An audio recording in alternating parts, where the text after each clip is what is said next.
அனைவருக்கும் தமிழ் துகளின் அன்பு வணக்கம். இப்போ நம்ம பார்க்க போகிற கதை சுமை. ஒரு கோயில் மலை மேலே இருக்குது.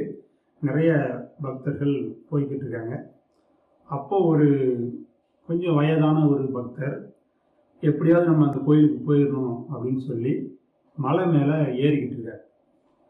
அவர்கிட்ட கொஞ்சம் உணவுப் பொருளும் கோவிலுக்கு தேவையான பூஜை பொருள்களும் வச்சுருக்கார். ஒரு சின்ன சுமை. அந்த சுமையை சுமந்துக்கிட்டு அவர் மலை மேலே ஏறுறது ரொம்ப கடினமாக இருக்குது. அவர் மட்டும் மலையில் ஏறுறதே அவருக்கு கடினமான ஒரு வேலை. இந்த சுமையும் தூக்கிக்கிட்டு போகிறது, ஒரு சின்ன மூட்டை அதையும் தூக்கிக்கிட்டு போகிறது அவருக்கு ரொம்ப சிரமமாக இருக்குது. அப்படியே உட்காந்து போய்கிட்டே இருக்கார். பாதி தூரம் போயிட்டார். இன்னும் பாதி தூரம் போனோம்னா கோயிலுக்கு போயிடலாம். அதுக்கப்புறம் கொஞ்ச நேரம் இருந்துட்டு அப்படியே இறங்கி வந்துடலாம் அப்படின்ட்டு போகும்போது வழியில் ஒரு சிறுமியை பார்க்குறாரு. அந்த சிறுமி தன்னுடைய தம்பியை தூக்கிட்டு அப்படியே மலை மேலே நடந்துருக்கு. இவருக்கு ஒரே ஆச்சரியமாக இருக்குது.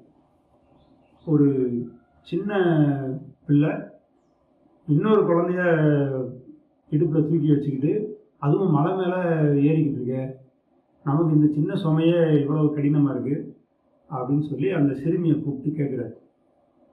ஏம்மா, இது உனக்கு சுமையா இல்லையா? நீ எப்படி, இது உனக்கு கடினமாக இல்லையா?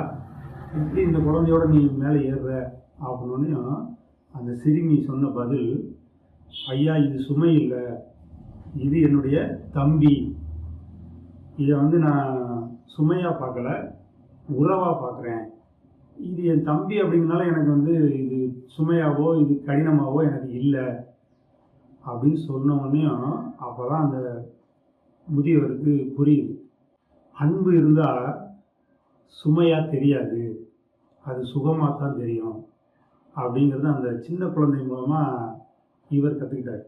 இவர் வச்சுருந்தது சுமை, அந்த சிறுமி வச்சுருந்தது சுமை இல்லை, அது அன்பு, பாசம், உறவு, சகோதரத்துவம்.